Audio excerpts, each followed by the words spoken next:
Wafanyabiashara mbalimbali tumeweza kukutana nao wakiongozwa na vikao hivyo vya wawili chini ya waziri mkuu, mambo mbalimbali ambayo yameweza kuzungumzwa, lakini yako mambo muhimu yanayohusu serikali zetu mbili, lakini hususan yanayohusu serikali ya mapinduzi ya Zanzibar. Tumeweza kuwaeleza wafanyabiashara. Kwanza tumeweza kuhakikishia hali nzuri iliyokuweko ya utulivu wa amani na usalama katika visiwa vya Zanzibar, ambavyo hivi vinapelekea wadau wote wa miradi ya maendeleo kuja kutunga mkono katika maendeleo ya Tanzania Zanzibar. Lakini la pili, mazingira wezeshi ya biashara ambayo majemedari wetu Mama Samia Suluhu Hassan na Dr. Hussein Ali Mwinyi ambayo wameyaweka. Mazingira ya kuhakikisha ya kwamba wafanyabiashara wanapata kufanya kazi zao za biashara katika maeneo tofauti ambayo yameandaliwa ya kibiashara, lakini vile vile kuweza kupata misaada maalumu ambayo serikali zetu mbili imeweza kuzitoa kuhakikisha biashara na mahusiano ya kibiashara yanaendelea. Na tumefanya mazungumzo na wenzetu wa JICA, na katika mazungumzo hayo tuliomba kupata ushirikiano wa karibu zaidi na taasisi za Japan ili kuangalia ni kwa namna gani tunaweza tukafungua fursa za makampuni ya Kitanzania nchini Japan ila makampuni ya Japan nchini Tanzania. Na nina furaha ya kujulisha umma kwamba kituo cha uwekezaji kimefanikiwa kupata mshauri mwelekezi mmoja kutoka Japan na mmoja kutoka Tanzania, ambao watakuwa katika kituo cha uwekezaji mahususi kabisa kwa ajili ya kusaidia wafanyabiashara na wawekezaji wa Tanzania kufanya biashara na Japan, lakini wafanyabiashara na wawekezaji wa Japan kufanya biashara na uwekezaji Tanzania. Washauri hawa waelekezi, mmoja ni Mtanzania na mmoja ni Mjapani. Lengo la huyu mwelekezi wa Japan ni kuzungumza na kusaidia makampuni na wawekezaji kutoka Japan kupata taarifa za namna ya kuja kuwekeza Tanzania, na huyu wa Tanzania ni kusaidia Watanzania wote ambao wanataka kuuza bidhaa zao Japan waweze kupata usaidizi huu kupitia kituo cha uwekezaji. Kwa hiyo tunashukuru sana Mheshimiwa Waziri Mkuu kwa jitihada zake, lakini pia tunashukuru sana serikali ya Japan kwa kukubali kugharamia pia usaidizi huu ambao utakuwa katika kituo cha uwekezaji.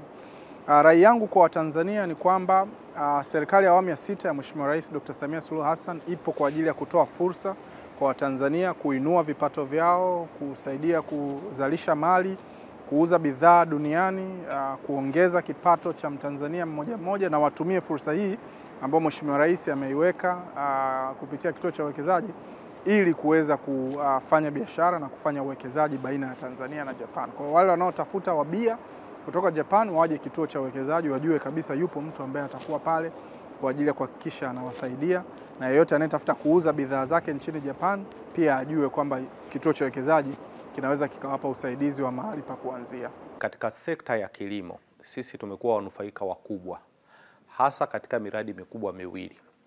Moja, kuna mradi wa ustahimilivu wa chakula nchini ambao mradi huu unafadhiliwa kati ya Benki ya Dunia pamoja na JICA, ambapo kwenye huu mradi jumla yake utagharimu karibu dola za Kimarekani milioni 371.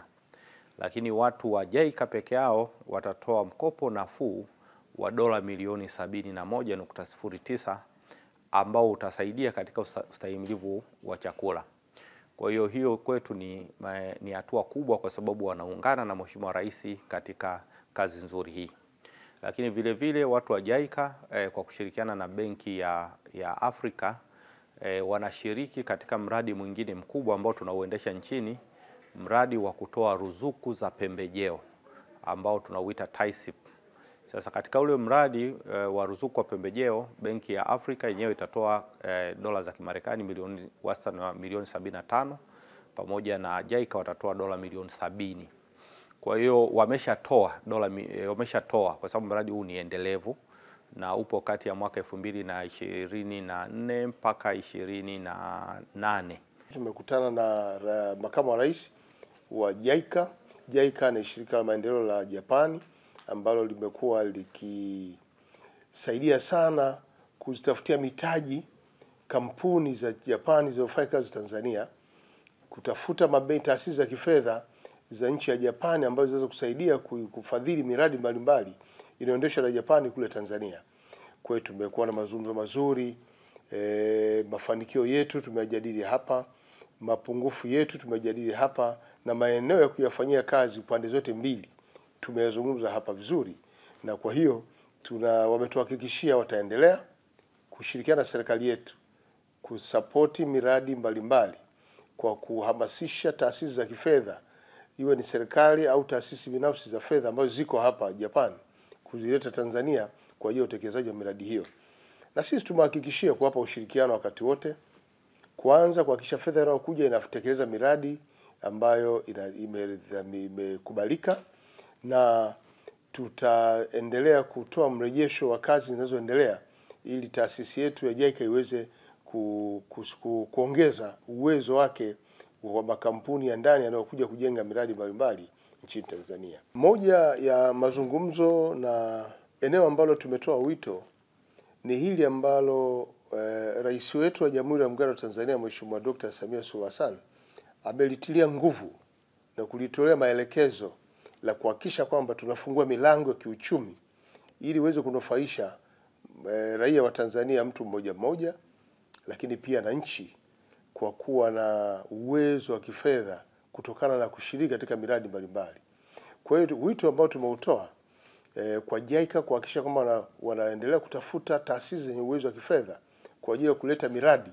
Lengo ni kuendelea kufanya maboresho ya maelekezo ya rais wetu yanayopelekea utekelezaji wa sekta zinazowezesha wananchi kushiriki kwenye uchumi mbalimbali. Wanaotaka kufanya biashara, wanaotaka kuingia kwenye kilimo, wanataka kuingia kwenye sekta ya madini, wanataka kuingia kwenye sekta ya uvuvi na ufugaji. Haya ni maeneo ambayo tumewekea umuhimu, lakini pia sekta ya utalii ambayo inaajiri watu wengi sana. Watu waendelee kushiriki kamilifu kwenye maeneo haya kwa lengo la kujiletea uchumi. JICA ametuhakikishia ataunga mkono jitihada za rais wetu za serikali yake kuhakikisha kwa inajenga miradi ya utoaji wa huduma za jamii na kuhakikisha kwa wananchi wa Tanzania wanaendesha shughuli zao za kibiashara kukiwa kuna huduma zote katika mazingira rahisi, ukilinganisha pia na elimu, afya, miradi ya maji ipo ambayo pia inafadhiliwa, ujenzi wa barabara, kwenye nishati ni maeneo ambayo pia yamewekewa mkazo na JICA katika kuleta taasisi mbalimbali, iwe ni serikali au sekta binafsi kuja Tanzania.